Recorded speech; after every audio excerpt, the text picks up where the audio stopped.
Hello and welcome. My name is Shane Watson. I am the Public Information Officer for notMYkid and also a prevention specialist for the organization. If you've listened to our podcast, Win This Year, you've probably heard me before. And today we're going to be talking about a really important topic, communicating with teens, communicating in a healthy, productive way with teens. And speaking of our podcast, Win This Year, joining us today is notMYkid prevention specialist and certified peer support specialist, Maddy Rose. If you've listened to Win This Year, if you've listened to all the episodes, you will recognize that name. But I'm going to let Maddy introduce herself. And in the link, down in the description of this video, we will link her podcast episode. So if you want to learn more about her beyond our conversation today, you can go ahead and do that. Maddy, go ahead. Yeah, thank you so much for having me, Shane. I'm the prevention specialist for notMYkid. I'm also a peer support specialist, and prior to this job, I was an intensive case manager, so communication was something that I really had to have down. So I'm really excited to be sharing communication tips with you guys today.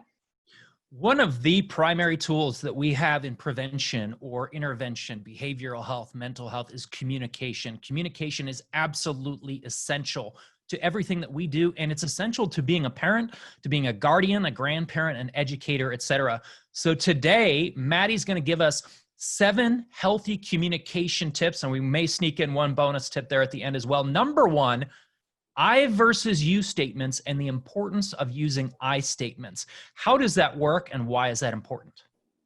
So the reason that I statements are so important is that people cannot argue with the way that you feel.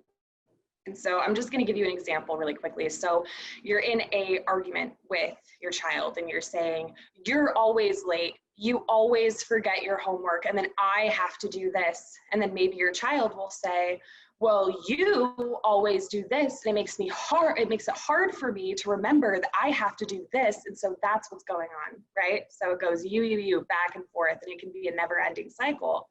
If you say, I feel that when you are late, it impacts my time, and it makes it hard for me, your child can come back with, well, that's your problem, or something like that.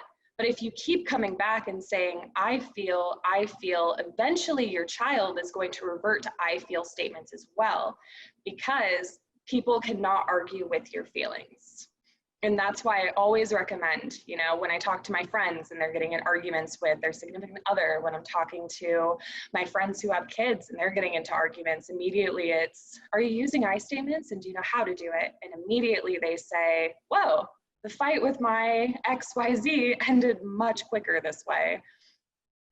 You own your feelings. Nobody can tell you that your feelings are right or wrong. Your feelings are your feelings, and they can't be argued with. That's, you own your feelings. Also, another thing that stands out to me about you statements versus I statements is it sounds very accusatory. It actually can tend to escalate the situation, whereas an I statement, it's like, well, okay, those are your feelings. I get that.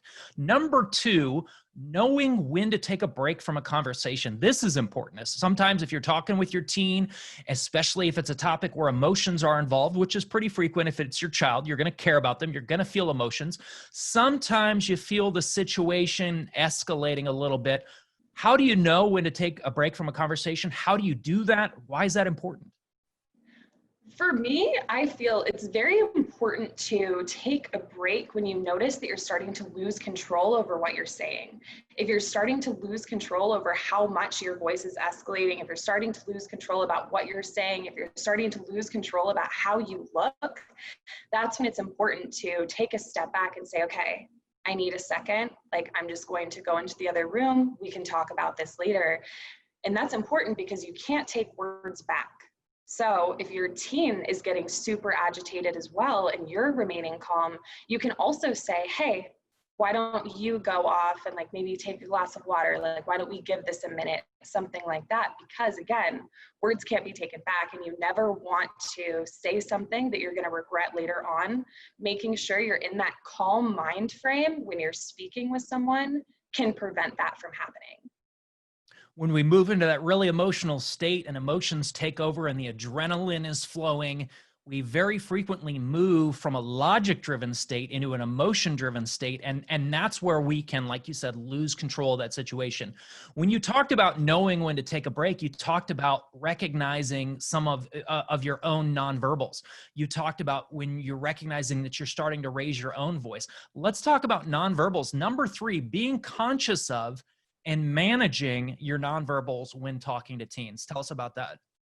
So this is directly applicable to my past position as an intensive case manager. A lot of times my clients had very significant trauma, and if they would say something to me and I would react, say that they're in a crisis type situation, and I react and my facial expression changes to, rather than just the normal calm approach, that can escalate the situation immediately, you know? And then at the same time, say they're sharing this information with me, and maybe they haven't shared it with someone else, and I'm slouching over and I'm looking off in the other direction, that's immediately also gonna show them that you don't care, you're not paying attention.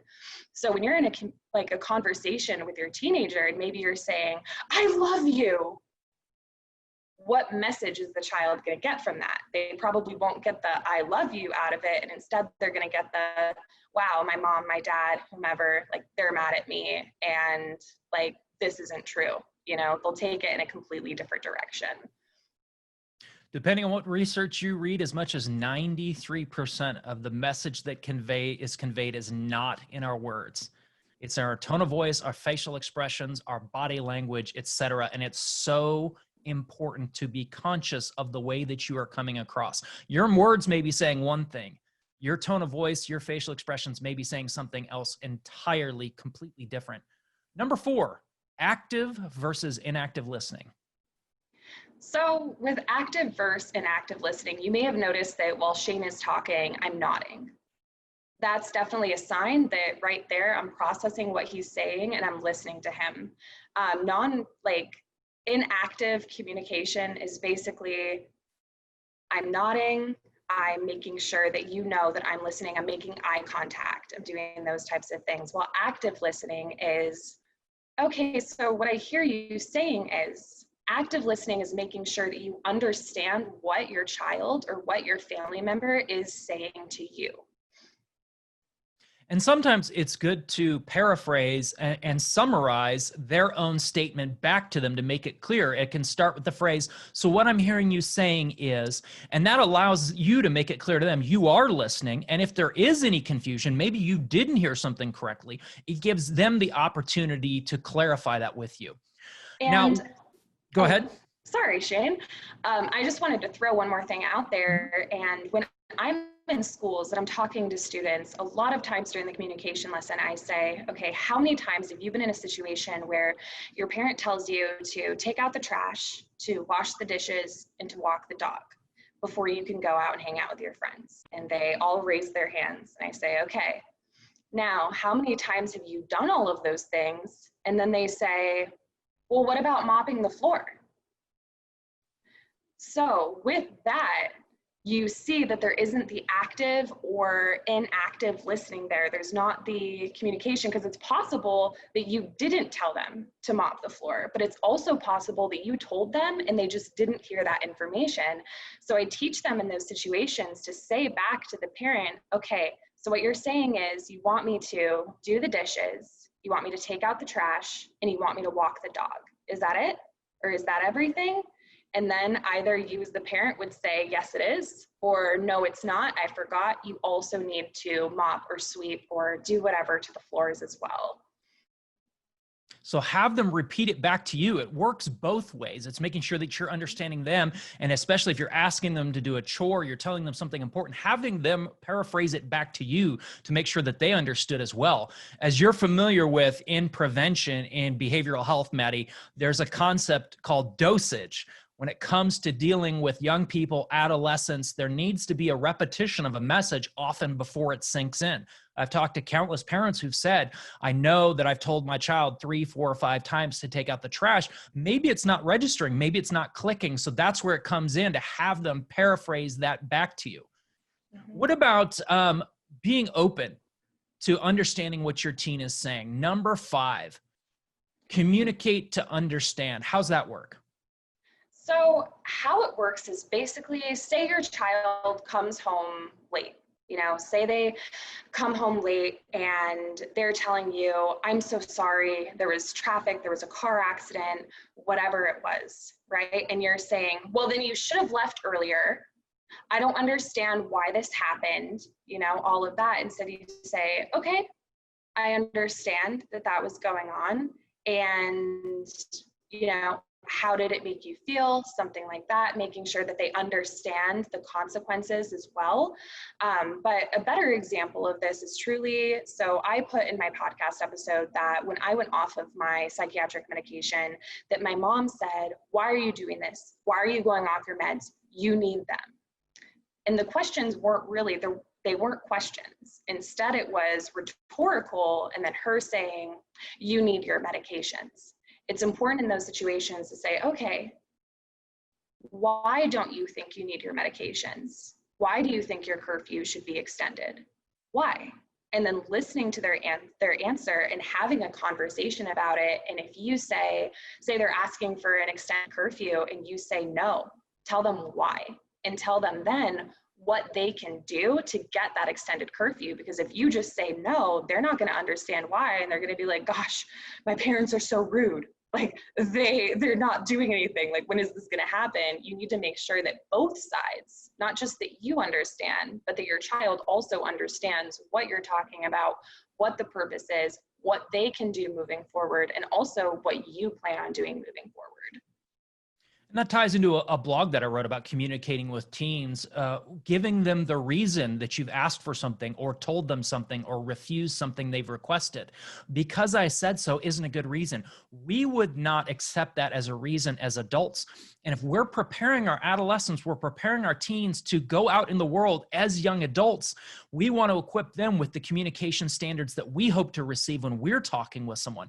Now, you talked about asking questions. It's important asking questions. Why do you feel that way? And things like that. That leads us to number 6, asking questions such as, what can I do to help you feel more comfortable, more trusted, things like that.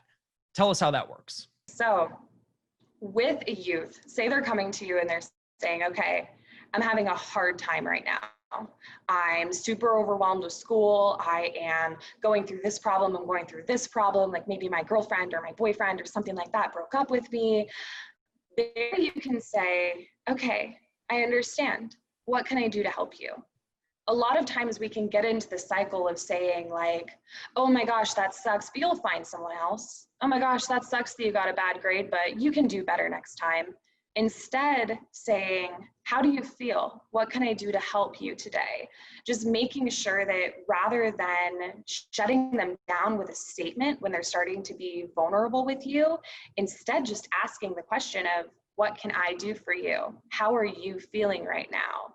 Gosh, it must suck that your boyfriend or your girlfriend or whomever stopped wanting to date you. Like, how does that make you feel? Like, are you feeling really upset right now? Like, do you need anything? Do you understand what happened? Like, do you want this? Like, just making sure that they understand that you're there for them. And also too, say for example, your child comes home late and they did it on purpose. They wanted to stay out 30 minutes later with their friend. And that's something very real that happens. Lots of times they can come home and you can say, wow, I don't trust you anymore. Your curfew is being reduced, like you're grounded, all of these things. But we never tell them how they can gain that trust back. Instead, we just say, you've lost my trust. But it's important to talk to your child and say, okay, you were late. Here's what you can do in the future to make sure that your curfew comes back. And it can be even more helpful since teens can have a hard time understanding information and stuff like that just due to their brain development. You can also say, hey, if you're on time for this earlier curfew for 2 weeks or 3 weeks or a week, then your curfew can go back to normal. Making sure that you're consistent and that you're actually informing them of X, Y, Z and how they can get to A, B, C, that will help. And that's a much more empathetic way of communication. Going back to your original point, which you were talking about, if they come to you with something really painful, a breakup or something like that, we often want to fix the situation. You said some phrases that parents, very well-meaning parents, often say, oh, it'll get better, you'll find somebody else. And I understand the urge to do that as a parent. We want to stop that hurt, but we have to let them know that they're being heard and like they're being understood, that we're feeling that with them. And then asking, what can I do to help you? Rather than just rushing to fix it with a solution that we try to apply to the situation. It may or may not work. Communicating empathetically, and that often involves questions, and that often involves listening. Sometimes we have to sit there in some uncomfortable silence rather than rushing to say something to try to fix that situation. It comes from a very well-intentioned place, but it often doesn't work. Number 7, how to express your needs to your teen. How's that work? Why is it important? So it's important to express your needs to your child because they might not know what you need.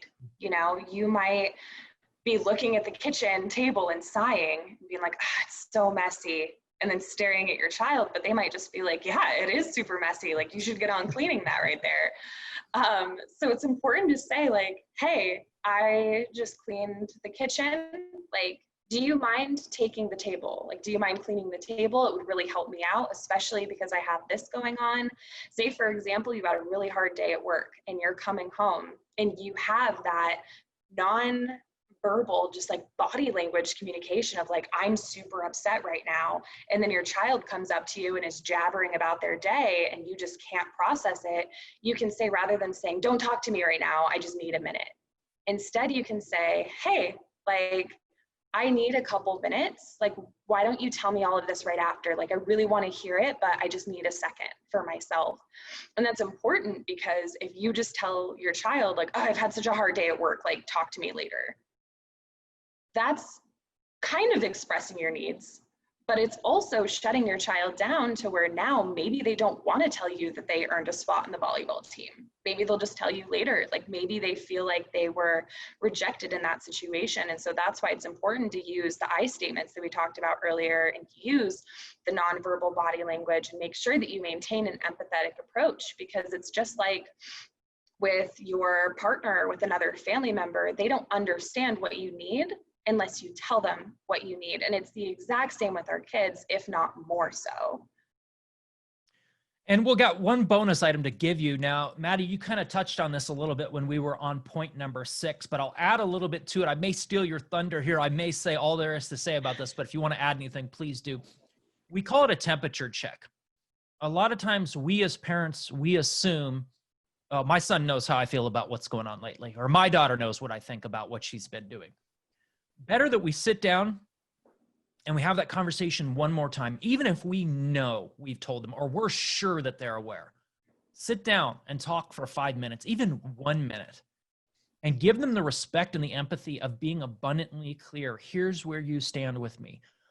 But like Maddy said, if your level of trust is low, if they're beginning to lose your trust, if they've been not coming home at curfew, if you found some stuff in their room that concerns you, it goes against your family's rules, if there's been dishonesty, things like that, be clear with them. Not only that, it's starting to erode your trust, but then like Maddy said, let them know how they can regain that trust. This temperature check is something that we advocate doing at least once a week, preferably a few times a week. Never to begin an argument. Never to say to that child, here's all the things that you're doing wrong. It's not a laundry list of faults, but using those I statements that Maddy talked about, explaining to them where your level of trust is. You can use a 0 to 10 scale if you want to. And then if it's low, saying, here's what it's going to take to regain my trust. Now, Maddy, I may not have left you much on that one. Anything else you want to add before we wrap up? One thing that I really do want to say is to not ever enter a conversation with an ulterior motive. Like, say you know that your child skipped class and you're like, so what happened at school today? And then they don't tell you what happened. And immediately you like trap them and you're like, well, I heard you left this part out. I heard that you ended up skipping class. So what's that about? Instead saying, hey, I heard you like skipped class today. What happened? and just leaving it there. Never ask a question, or at least try not to ask a question that has an ulterior motive where you're like, they're in trouble, they're not being honest with me, they're this. Because it's possible that the child is scared to tell you because they know that they're gonna get in trouble. But if you ask the question directly, or if you make this statement directly, like, hey, I heard that you snuck out of class, immediately that conversation will go in a completely different direction, because you accuse, they fire back. You ask the question, they're more likely to not shut down or to not lash out, and to be honest and say, yeah, I skipped class because, like, you know, my friends thought that it would be a really cool idea to go to Circle K and get like a Polar Pop, and I decided that it would be fun too. Be direct. It is one of the primary tools in communication. We can be gentle. We can be conscious of our nonverbals. We can be diplomatic. We can make a point to be healthy in our approach, but be direct. We don't gain anything, like Maddy said, by approaching it in that kind of roundabout way. We would like people to be direct with us. Let's give that same approach to our teens. Maddy Rose, you've been absolutely fantastic. As I mentioned in our intro, we will link Maddy's episode of the Win This Year podcast in the description of this video. Thank you so much for sharing your time, your experience, and your information with us. Thank you.